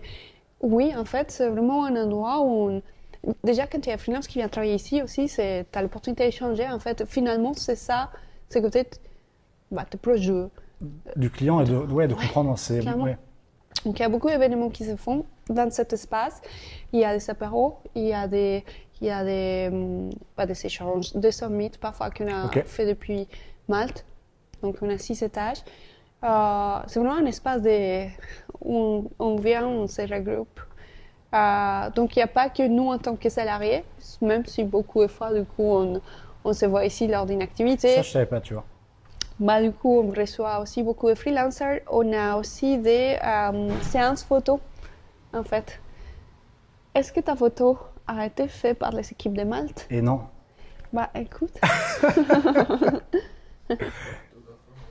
Ouais, il y a un très beau photographe. Hein. T'es à Malte? Je suis inscrit sur Malte depuis 2018. Très bien. Bah, du coup, On peut faire des photos pro chez vous?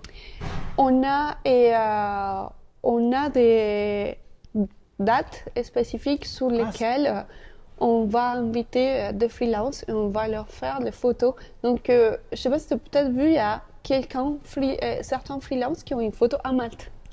Ah, mais c'est hyper stylé. Ça. Ah, mais Oui. en plus, la mienne, elle est, je le dis tout le temps, photo en couleur. La mienne, elle est en noir et blanc. Il y a Et ils font une photo en couleur. Ah, mais oui. oui, grave, avec le fond Malte, incroyable. Ouais, mais tu sais, lors de ces événements aussi, on profite pour faire des photoshoots pour les freelancers. Très sympa ça, ok, je savais pas. Et soutenir, tu vois, donner des conseils, ce côté. Je pense que ce qui est très intéressant aussi quand tu es freelance, et même pas forcément freelance, mais ce côté communauté, en Ouais, fait. bah Ce oui. côté, t'as une communauté, t'es pas forcément dans une société, et t'as ce côté, typiquement moi en tant que salarié à Malte, bah, j'ai ce côté appartenance à Malte, j'ai ce côté collègue. C'est plus qu'une boîte, hein, ouais. Oui, Parce que c'est presque un côté Uber, en fait. Malte, Uber, ça va être le taxi, mais Malte, ça va être le freelance. Où tu dis, je prends un Uber, limite, moi je sais qu'avec des potes, je dis, là j'ai un Malte qui arrive, c'est-à-dire un client. ok, c'est vraiment, t'as un Maltais aussi, nous on Oui, s'appelle Maltais, Maltais, bien ouais. sûr. T'as Non, non. freelance. Bah, ce qu'on parlait au début, c'est côté Malte, aujourd'hui, tu as une association, c'est un marketplace où tu as des freelances.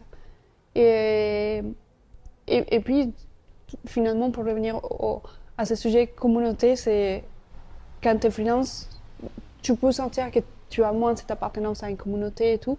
Et c'est ça qu'on essaie de faire en tant que Malte. En fait, c'est que il y a une grande équipe communauté qui travaille vraiment pour créer des ressources pour les freelancers. Ouais, le blog est hyper riche, les vidéos. Comment tu t'embarques? Comment tu déclares tes impôts? Ouais. Comment tu fais une facture en fait? Et vraiment, l'objectif, c'est t'aider dans ton quotidien. Et il y a des sujets aussi un peu plus complexes. Comment tu peux vivre le burn-out quand tu es en freelance? Parce qu'il y a Oui, j'ai vu, typiquement, c'était récent. Ouais. c'est très récent, mais c'est des sujets aussi qui vont. C'est pas parce que tu es freelance que tu peux burn-out aussi, typiquement. Tu peux avoir beaucoup de clients, tu peux avoir du mal à trouver cette balance entre ta vie personnelle et le temps que tu dédies au travail. Donc, on essaye de souplir ce rôle, D'aller plus loin, ouais. exactement, ouais, d'accompagner vraiment. Ouais, non, moi, vos ressources, Malte Academy, tout ça, ça m'a vraiment aidé dès le début. Hein, le côté, tu parlais d'impôts, déclaration, j'étais pas le meilleur. Enfin, je sais que c'était compliqué au C'est début. pas évident, c'est pas évident. Là, je sens qu'il rigole, il se moque de moi, mais il sent que j'ai failli pas- dire. Je déclare bien maintenant, mais c'est ok. pas intuitif. Mais non, c'est que, en fait, C'est pas. quand tu connais pas, tu sais C'est pas. pas Qu'il évident. y a ça, il y a la TVA, qu'après, il faut aussi faire au trimestre aussi. Enfin, c'est un monde, hein. Ton TGM, il faut aussi le calculer en pensant c'est Avec tes quoi. coûts, ouais. C'est quoi mon coût? C'est quoi mes. Bien sûr. C'est quoi ma déduction Ouais, d'impôt? ça. Et puis, on essaye quand même de donner un support dans le côté technique. Typiquement, il y a des Malte Academy plus, ok, et il y a notamment un qui j'ai en tête qui était animé par un ancien collègue d'Edulit qui est vraiment un expert Facebook. Il domine très bien Facebook. Comment tu fais la LinkedIn sur Facebook? Ok. Tu vois, c'est un sujet. Vous allez dans le technique aussi. Oui, apporter aussi de la connaissance du coup aux freelances et sur des sujets comme ça où, tu vois, bon, intuitivement, Facebook, tu te dis, c'est une plateforme plus market, e-commerce, B2C. En fait, il y a des gens qui ont réussi à faire de la Oui, du LinkedIn. B2B, bien sûr. Donc, c'est intéressant aussi de dire, bon, et comment on aide les freelances aussi à se former eux-mêmes. C'est dans notre intérêt, en fait. Non, non, carrément. Et j'espère que tu as radé ma Malte Academy. Non. Alors, mais tu vas me raconter de Non, quoi il non, je s'agit, plaisante. cette Malte Academy. Non, non, c'était une Malte Academy sur comment se lancer en publicité sur Malte. Ok. Donc, c'était assez généraliste hein, sur l'acquisition, pas que sur Google Ads, mais ouais, non, tout ce contenu, c'est top. Ouais. Même donner la chance à des freelances en fait, de faire des vidéos comme ça, bah, non, c'est ouf. Mais non, mais en fait, le truc qui est vraiment cool avec Malte, c'est bah, tu peux faire du CA, tu peux faire des clients, ça, mais c'est le côté lien. Tu peux créer de nouvelles relations bah, Thomas Houflard, celui qui faisait la vidéo sur Malte avec qui j'ai bossé, bah, après c'est devenu un pote, même plein d'autres. Donc bah, tout ça c'est cool, quoi. Mais tu sais, c'est marrant parce que je te parlais d'Uli, de cette freelance que je voyais très expert technique et très heureux d'être content. Bah, il y en a plusieurs en fait, et bon, disons, c'est pas les amis les plus proches, mais on a conservé une bonne amitié. On se voit de temps en temps, c'est quoi les notes, et tu vois ça avec quel client. Tu vois, ça me fait plaisir de savoir. Et en effet, tu vois, ça fait peut-être 6 ans en fait qu'on s'est rencontrés en fait parce qu'ils sont venus faire des missions. Ouais. Et puis, tu vois, ça crée une amitié, en fait. Ouais, en fait, ça va beaucoup plus loin que juste du taf. Clairement, clairement. C'est ce côté communauté. Toi, aujourd'hui, donc tu es Head of Demand Gen. C'est quoi tes projets, même perso, ou qu'est-ce que tu aimes faire? Et tu sais, j'ai plusieurs projets perso. Je suis un peu comme toi, où j'avais décidé que j'avais lancé des projets, des boîtes. Tous, hein. Il faut. Ouais, il faut, en fait. Ça inspire beaucoup, en fait. Et puis, je pense que quand tu travailles dans l'acquisition, tu as ce côté où bah, je sais faire des clients. Donc, j'avais faire mon probat et j'ai fait. Oui. Et tu sais, il y a quand même un moteur qui guide beaucoup ma vie professionnelle. Je suis très touchée par tous ces sujets des femmes, hommes et égalité, en fait. Et j'essaie vraiment de vivre ma vie professionnelle avec cette verticale de comment moi, en tant que femme, j'aide les autres femmes à réussir sa vie professionnelle, comme moi, en tant que femme. Avoir un impact sur les femmes, ouais. Oui, en fait. Et tu vois, je me suis beaucoup demandé pendant longtemps, en fait, comment une femme peut aider une autre femme. Et c'est pas évident, en fait. C'est pas intuitif, mais parfois c'est juste très facile. Donc, j'ai commencé à écrire beaucoup concernant des sujets de la femme en entreprise qui me touchent. J'ai écrit récemment un article qui parle de rouge à lèvres et le fait qu'en fait, je mets tout le temps de rouge à lèvres. Et je mets tout le temps au travail, en fait. Et j'ai beaucoup de collègues qui me disent, mais toi, on t'identifie pour ce rouge à lèvres. Et tu sais, c'est devenu un peu mon symbole. Et j'écrivais cet article comme quoi ça me donne du pouvoir, en fait. Je me dis, à une époque, tu vois, et je sais, c'est peut-être toujours le cas dans certains secteurs, dans certaines parties où la façon dont tu t'habilles, le maquillage que tu portes, peut, disons, juger préjudice dans ton image professionnelle. Et à un moment donné, je me suis dit, ben non, en fait, j'essaie de faire de mon mieux au niveau professionnel, je suis ultra engagée, j'adore mon métier et je porte du rouge à lèvres, donc je porte au travail. Et tu sais, vraiment, typiquement, Malte, c'est un endroit où tout ce type d'actions sont très bien accueillis. Ouais, la différence. Clairement, enfin, tu vois, j'ai une équipe qui vient de plusieurs pays. Et pour moi, c'est très important du coup avoir cet ADN dans toutes les actions que je vais aborder. Donc, j'ai commencé à écrire beaucoup à ces sujets, tu vois, plus des expériences personnelles. Je trouve qu'on a beaucoup de progrès à faire encore. Et tu as un métier typiquement comme l'acquisition, que ça reste quand même des métiers assez techniques. Je trouve qu'il y a de plus en plus de représentation de femmes, d'ailleurs, dans des postes de head of, en tant que head of Demand Gen, at Keys, head of Grow. Donc, l'idée, c'est peut-être un peu plus parler de ce sujet de comment toi, en tant que femme, tu te fais un parcours dans ce sujet technique, ce sujet historiquement, c'était plus des sujets d'hommes. Ouais. Exactement. Donc, j'ai une idée récemment. Je me dis que je commençais, j'ai un peu, avec ce collectif Slack et les contacts que tu peux avoir, j'avais envie de contacter d'autres femmes head of. Pour créer un. Pour en parler, tu vois, pour juste faire un talk en mode c'était quoi notre parcours, c'était quoi les difficultés. Donc voilà, c'est le projet qui me tient beaucoup à cœur. Cool. J'adore la peinture aussi, donc je fais de temps en temps la peinture. Et puis ça occupe mes jours. Donc soit je suis à Malte, soit je fais la peinture, soit j'écris sur des sujets et hommes-femmes et égalité au travail. Donc c'est un peu mon ADN et les rouges à lèvres. Donc, et tu es sur Paris, tu reviens parfois en Colombie ou... Ouais, j'essaie. J'adore la Colombie, du coup. So, depuis, après une heure d'interview, je pense que cet accent a Non, là. depuis beaucoup dévoilé Non, mais- mon origine. Je suis d'origine colombienne et tu Où ça sais, Bogota. Bogota, ok. Bogota. Et tu sais, j'ai l'accent de Bogota. Alors, je ne peux pas te dire. Tu pourras pas le dire, mais tu sais, je pense que s'il y a quelqu'un qui m'entend parler, c'est à Bogota. C'est Bogota. Et j'adore mon pays. Je sais pas, j'essaie vraiment d'y aller. C'est trop marrant parce que quand tu viens d'un pays, tu dis c'est le plus beau pays au monde. Tout le monde le dit. Et tout le monde le dit, Bah mais oui. je pense que pour la Colombie, c'est vrai. La Colombie, il faut y aller, c'est un pays magnifique. Et surtout qu'en ce moment, je suis pas mal d'entrepreneurs français et je trouve que ça devient un peu le point de rencontre où tout le monde va en ce moment, la Colombie. Il y a une espèce Un de mood, vibration qui commence à se créer, tu vois, voilà, c'est un pays qui a vécu un historique assez Ouais. difficile, en fait. Donc, on a une connotation qui était toujours très liée à la drogue, etc. Et tu vois, on le vit encore. Je pense qu'il y a une chose qu'on partage tous en tant que C'est un peu Colombiens. dangereux, tout ça. Bon, Oui. Et puis, en plus, cette connotation, bon, c'est un pays qui exporte la drogue, etc. Et je pense que ça crée quand même un sentiment chez les Colombiens de se dire, ben, en fait, on est fort, on travaille, on est de bonnes oui. personnes, on veut le montrer, en fait. Et j'ai la chance, quand je rencontre d'autres Colombiens, typiquement à Paris, ben, je m'identifie parce que c'est les Colombiens qui sont là en train de se dire, bah, je suis un expert, je travaille ouais, on fortement. va montrer que même, voilà. Ouais. Ouais. Et c'est cool en fait.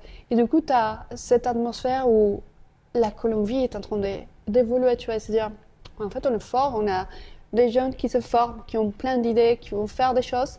Et ça crée beaucoup de dynamique, ça commence à créer beaucoup de dynamique. Il y a beaucoup de startups. Je me rends compte d'ailleurs qu'il y a beaucoup de startups qui commencent en France et qui vont aller en Amérique du Sud, et ça commence par la Colombie ou par Ok. le Brésil. Tu sais, moi, avant Doolittle, j'avais fait 2 stages en France. J'ai fait un stage chez Adoptad Mec. Du coup, mon ok. premier stage, Super stylé.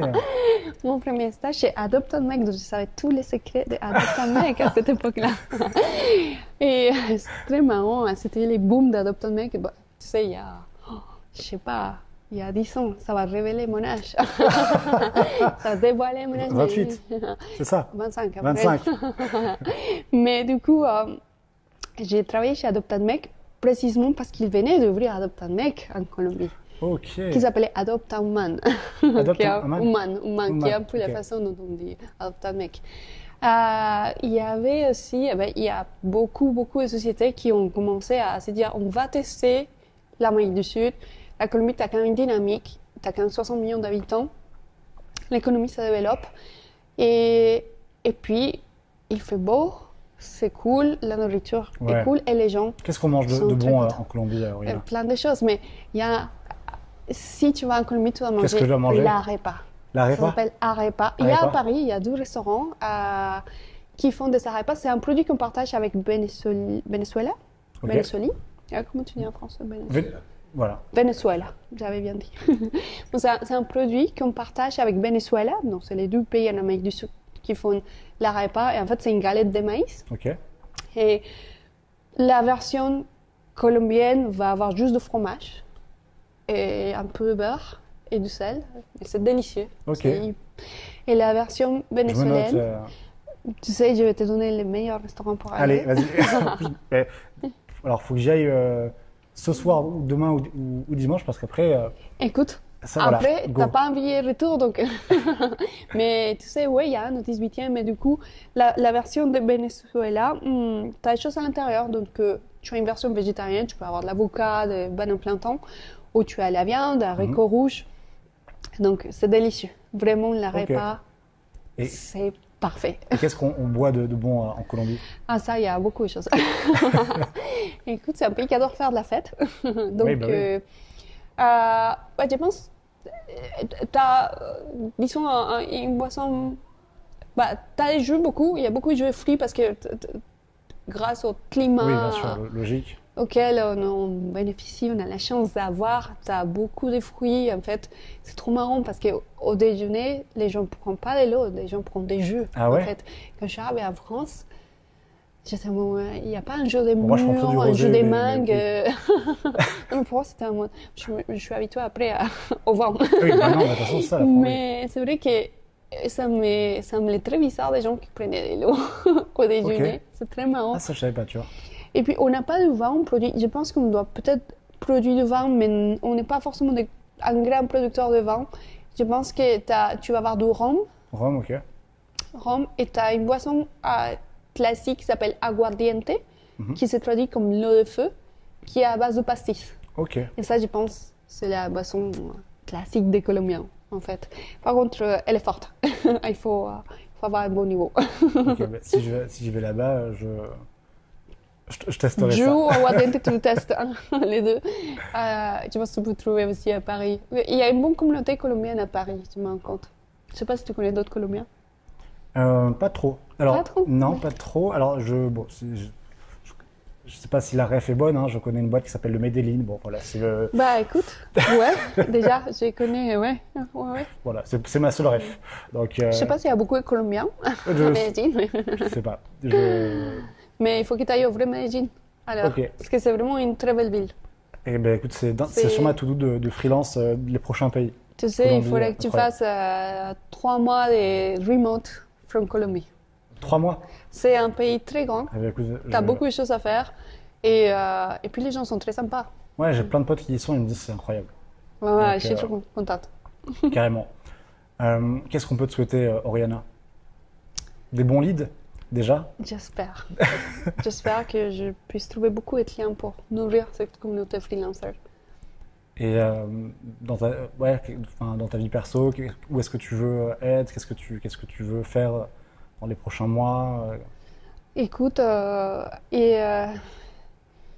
je pense que cet équilibre des vies. Continuer comme ça, ouais, chez Mal, Ouais, tout se passe. ouais, Ouais. ouais. Et j'ai la chance de trouver du sens dans mon travail. Et, C'est hyper important ça. et c'est le important, plus- ouais. ouais. C'est important. Ça découle surtout après. Oui. Parfois, tu as des hauts et des bas. C'est normal, je pense. Il faut se bas pour réfléchir aussi, pour te dire c'est quoi ma valeur, comment j'apporte ma valeur. J'adore mon métier, donc je veux être plus forte chaque jour. Et voilà. Avoir Et l'impact sur les femmes, comme tu disais. énormément, en fait, tu vois. Et je pense qu'on y va tous vers ce côté, comment on peut être plus ouvert, comment... Qu'est-ce qu'on peut faire sur le monde? Ouais. Ouais. Ouais. Et tu sais quoi, je trouve que les hommes sont de plus en plus engagés sur ces sujets et ça me fait trop plaisir. En fait, je discute avec des amis, des collègues, tu vois, sur ces articles que j'écris. J'ai beaucoup d'hommes qui me disent, j'ai adoré l'article. Je trouve très cool, vraiment, je trouve que c'est un bon thème et qu'il faut que tu continues dans ce sens-là. Donc cet encouragement me fait beaucoup, beaucoup de plaisir. Donc Tu voilà. as l'air passionné, c'est hyper cool. Ouais, moi, Non. tu sais, de base, je pense que je suis une personne passionnée. Donc tout ce que je fais, Là, franchement, il y a la passion. ouais, et moi, tu vois, aujourd'hui, je me reconnais parce que ce que je fais, c'est juste guidé par est-ce que je kiffe ça, ce que je vais faire ou pas. Si je j'aime pas, ça va pas me brancher, je vais pas y aller. S'il n'y a pas de sens, en fait. Ouais, voilà. Ouais. Oui, tu sais, pour moi, mon moteur, c'est l'essence, en fait. Et tu as raison, en fait. Les choses que j'ai fait, c'est par passion, en fait. Il y a tout ce qui va avec la passion, parce que, bon, quand tu es passionné, tu vis beaucoup plus mal les bas. Oui, Que oui, t'es à fond dans le truc, ça Ouais. se passe mal, ouais. Ouais, tu peux être plus impacté, donc c'est des choses que j'apprends petit à petit, comment je balance ça. Mais tu sais, c'est ma force aussi. C'est C'est ça. ma force, c'est Il faut le voir comme côté bien sûr. passion, ouais. Je pense que les gens comme nous qui vont de cette passion, c'est un moteur et il faut l'explorer. Ouais, et s'en servir après dans plein de choses. Donc, Il faut faire de ça juste notre pouvoir. je suis à 100% d'accord avec Bah, toi. parfait. Très bien. Bon, en tout cas, Oriana, c'était hyper cool. Merci de nous avoir reçus chez Malte. Franchement, ça fait très longtemps que j'ai envie de faire cette interview. C'est bienvenu quand tu veux. Ouais, écoute, avec plaisir. On a noté avec Francis qu'on peut venir Je sais. je sais, vous me t'as fait contactez. ici. Merci beaucoup, Oriana. J'espère que le moment t'a plu. Énormément. C'était cool. Oui. Merci également à toi parce que voir une personne si passionnée pour, tu vois, c'est mon quotidien en fait. Je pense qu'on est tous ici à Malte, c'est notre travail quotidien et on essaie de le faire de la meilleure façon. Donc, trouver quelqu'un qui est freelance, qui vit sa vie pleinement grâce Ah, je la vis pleinement, à ouais. Malte et qui est content et qui en plus, tu vas faire ça Ouais. son moteur de communication parce que je trouve aussi quand même dans ta communication c'est côté partage Ouais. en fait. J'ai réussi, j'ai vécu ma vie pleinement comment je peux t'aider à faire pareil. Tu vois, c'est hyper récompensant. Ouais, le vrai sujet, c'est aussi de montrer qu'en freelance, on peut arriver à trouver des clients. En freelance, alors même s'il y en a plein qui le savent, hein, mais il y en a plein qui ne le savent pas. Il y en a plein qui pensent qu'ils ne peuvent pas aller générer du cash, aller chercher des clients, vivre de leur passion, comme tu disais, faire du remote. Et moi, le vrai sujet, c'est avec mon petit impact que je peux avoir, de te dire, toi là, aujourd'hui, peut-être que tu prices mal, peut-être que tu peux aller faire beaucoup plus de chiffre d'affaires. Et il y en a plein qui, en ce moment, il n'y a pas de petit impact. Hein. Ouais. Tu impactes dans la vie des personnes qui se lancent dans un métier nouveau, en fait, ou dans un modèle de métier qui, pour beaucoup de gens, peut être nouveau, en fait. Donc, pour moi, c'est un gros impact. Trop cool. En tout cas, c'est ce que j'essaie de faire. Et voilà. Merci, Oriana. Merci à toi.